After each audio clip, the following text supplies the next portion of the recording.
Dr. Chris Kunkle. I'm the Associate Director of the Criminal Investigation Resource Center here at Russell Sage College. So I started my career as a forensic scientist.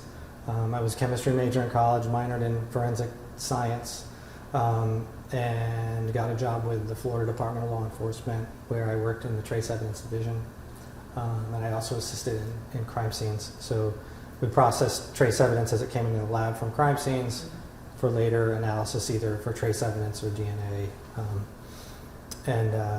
So I decided shortly into my forensic science career that I was interested more in the criminal behavior backgrounds of offenders and the why and how offenses were committed. So I decided to pursue a graduate education, and I went to the John Jay College of Criminal Justice. I got my master's degree in forensic psychology, and then I went on to get my doctorate in clinical psychology at Long Island University, UCW Post. From there, I started working in the field. I've worked primarily in secure facilities and prisons as a treatment provider, and then in leadership from the mid 2000s till the late 2000s. So we met Mary, we got involved with Mary back in summer 2018. Like as soon as we started. Mary's been a driving force behind us through all this. I had met Mary years before doing the Ride for Missing Children, knew of Susie's case. I knew Mary would be a catalyst for things. Tina met Mary. She talks to Mary like all the time. Yes. Having breakfast this Thursday. Yeah. She's like, oh, I was just talking to Mary.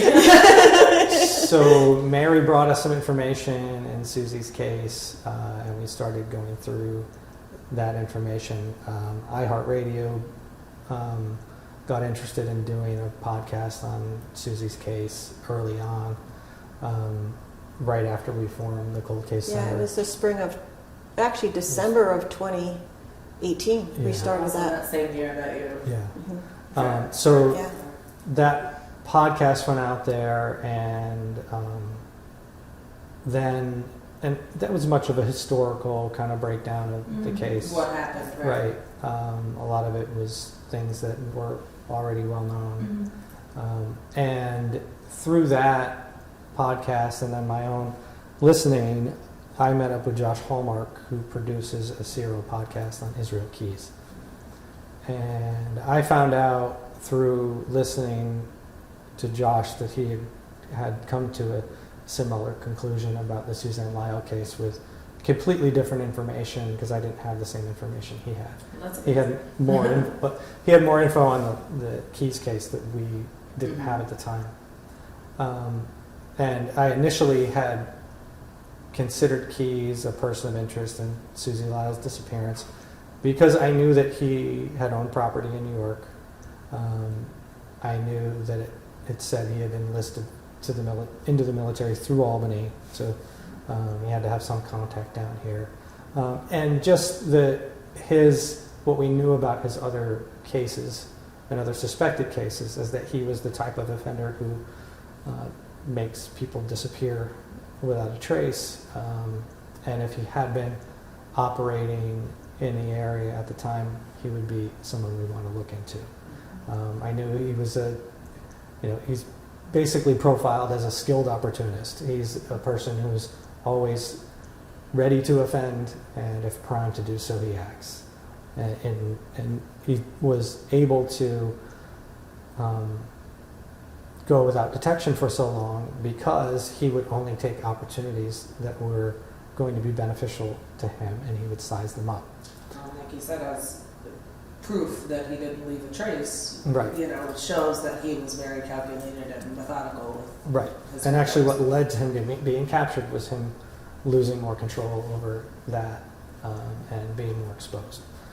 So when I met Josh and started talking to Josh about the information he had, I learned that Israel Keys had Suzanne Lyall's picture on his computer. That picture matched the name as database picture. he had lots of NamUs database pictures on his computer. Suzanne Lyall was one of them. The profile of using Samantha Koenig's ATM card after the crime, withdrawing $20 to do a test to make sure how much money was in the account and get a balance. The fact that Keyes said he'd been offending for 14 years when he was caught, that measured right up with 1998. It was right before he went into the military. It would have been an opportune time. He was living alone in New York. We know that he got his social security number, GED, probably through Albany. Most likely the GED through Albany, and his property was in Constable. He had bought the property in October of '97, so he was definitely in the area between October '97 and July, August of '98 That's when he shipped out. when he enlisted. And we knew that he was into gaming. He was into online.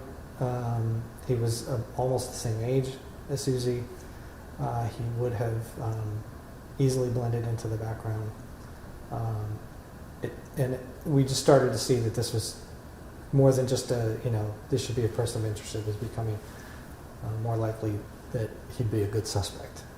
I also learned through Josh that there was a sighting by a woman. She called us in after Keyes was arrested, had no involvement in the Suzanne Lyall case, no mention of the Suzanne Lyall case, just called and said she had had an interaction with who she believed to be Keyes. It was probably in the early spring or late winter of '98, so like February, March '98, and the parking lot of the Marshalls across the street from the Colony Center Mall, which is where Keyes enlisted was through the recruiting center at Colony Center, where a guy matching Keyes' description described what he looked like, talked like, approached her and said, how old are you?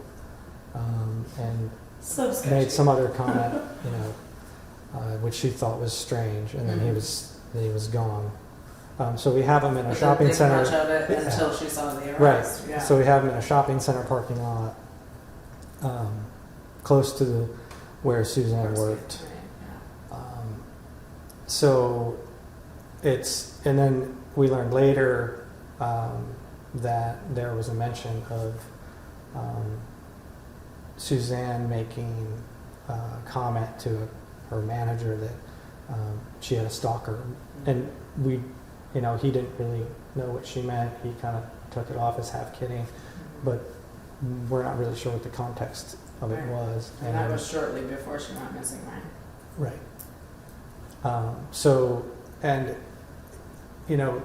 We started to speculate, did she really disappear from the Albany campus, which is, the foregoing theory was that she made it back to campus and then never made it back to her dorm room. But what if she did? But what if she didn't? And, we started looking at Crossgates Mall, the exit that she went out of, that her manager said she went out of, that everybody knew she went out of, and that is not a safe area. If someone is... Tina's quote was, "If I was going to take someone." That's where I go. That's what I do. But Yeah. that is what you think of when you think of a back Yeah. entrance to a mall. There's dumpsters. It's not well lit. There's not a lot of people back there to see, to hear you, Yeah. anything. And a little over a year ago, a production company was doing a piece on Josh's work, and I came here and walked the campus with Josh, and we went to the bus circle and looked at the dormitory and the building and the proximity, and it just doesn't make sense that someone would disappear in Wouldn't that make short. it from there to there. Yeah. Yeah. There's not 100% certainty she was on the bus. I know they had a witness One who eyewitness, said right? that she was, Yeah. but it also could have been the night before, or a couple of days before. People make Or mistakes. It could misremembering. have been another brown-haired girl. Yeah. So so if you put all those pieces together, Israel Keyes is a solid, likely suspect. I'm not saying he did it. I don't know. We won't know until we know. Yeah. And I'm not saying it's not somebody else. It could be, but given all the information we have, it's a very, he'd be on the top of my suspect board if I were working on a case. Yeah. Have you seen his interviews at all?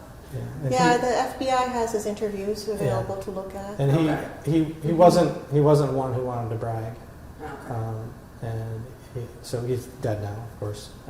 He committed suicide in prison in 2013. But while he was awaiting these cases, and what seems to have been happening throughout their ongoing interrogation of him and trying to get him to tell them more, he would say, "I'm only going to tell you the things that I think you can figure out on your own. So, and I'm going to do that in my time." He at one point told them he would give them everything, and what everything meant was probably everything that he thought they could figure out. If they gave him an execution date, and that was far more complicated than Keyes understood. Yeah. And so I think he was also, just listening to the course of the interviews, he was growing frustrated with the process. He was always concerned about how much material was going to be out there about him, because he had a daughter that he actually cared about, seemingly. I was going to say, imagine. He seemed to at least care about her. But, Josh always reminds me with a grain of salt. But he also may have left her in a hotel room while he went and killed somebody. So, So, caring is, it's relative, right? yeah. So, yeah, so, and he killed Samantha Koenig while she was in the house next door. He was in a shed, but, so yeah, I mean, Father of the year. not a for warm, yeah, not a warm He was close father of the by. year. But I think he was losing control of his ability to Control the mask situation. and control the situation, because he would. I noticed in interviews he would catch himself. Right, he would, because he didn't. He's not one of those people who wanted to willfully lie. He's not like, if you listen to John Wayne Gacy interviews, he's a willful liar. Yes. He just creates stories and states them as if they're the truth and is appalled if you disagree. Keyes was not that type of person. Just as dangerous and evil, but at the same time, he wanted to be honest. So he would lie through exclusion. Right, he would just not answer the question. Yeah, not include everything. Right, like he would give you a tidbit. Yeah, I was in Albany.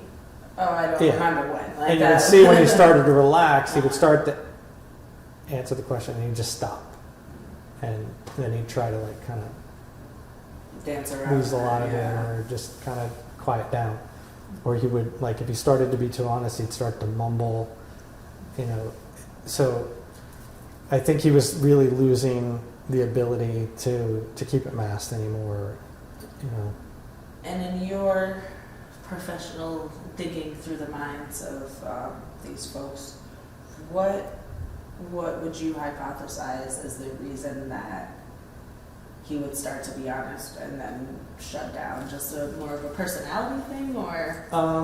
Well, it's the first time he was living in captivity, right? It does interesting things to people. When you're under lock and key every day. So you start to have to adapt. And, he was living with urges that are pretty apparent in his crimes. He engaged in necrophilia with Samantha Koenig, with her remains. He was, he murdered a couple that we know of. He murdered a woman from New Jersey that he it's said to have brought her body somewhere in New York, and then he speculated to have killed, at least a dozen more people. One of them, we think maybe Suzanne Lyall. He lived with deviant sexual urges. It's clear, and he didn't want to talk about those. He said in one of his interviews, those are the things I've done are my things. They're my private life. I don't want to talk about these things. And in my experience working with offenders, especially in the sex offender treatment run, that's the breakthrough, is they don't want to talk about what their deviant fantasies are, and trying to get them to trust somebody to sit with them and to trust them with those deviant fantasies so they can help them manage them is a huge leap to make. Right. You know, Especially if they're already in an Yeah. incarcerated state where it's like, are you just going to punish me more? Or, Yeah. you know, is this going to be a detriment to me if I share with you? right. And people want, you know, victims and victims advocates want offenders to be accountable, and I don't disagree with that. And at the same time, you can't force them to be accountable, Yeah. and You can't make them spit it right. out. And the path to controlling behavior isn't always through someone's accountability they've shown.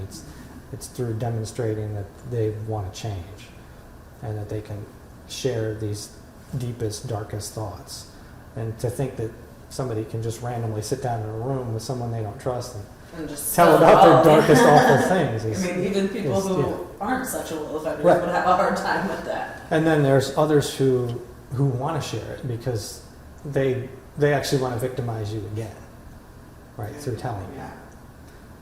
And I do think in some of the It's interviews like that, such a black and white, Yeah. it seems. well, Keyes at one point told the investigators, like, if you bring back one of the detectives from Alaska was not in the room, he said, if you bring her here, I will tell her everything. And they said, why? And he said, that because that's just who I am. So, you know, there was a certain Yeah. there was a certain time when he was Mhm. willing to go there, but it wasn't It was only under his terms, like you said, very much. his terms and his control. victim, Yeah. right? Who does he want to victimize? And I think they did cue in on that, and I do think they probably shut him down Mhm. when they could have gotten more information because of where he was going. But, Yeah, just worried about Yeah. the impact that it would have. yeah. Well, and it was in that interview that he really detailed to the extent that he engaged in the murder, the dismemberment, the postmortem sex, like he chronicled everything. And he probably would have, at that point, given him more because he was already so far down the well. Right, like You know, what else can you get out of yeah. it? What else can you do knowing this now? Right.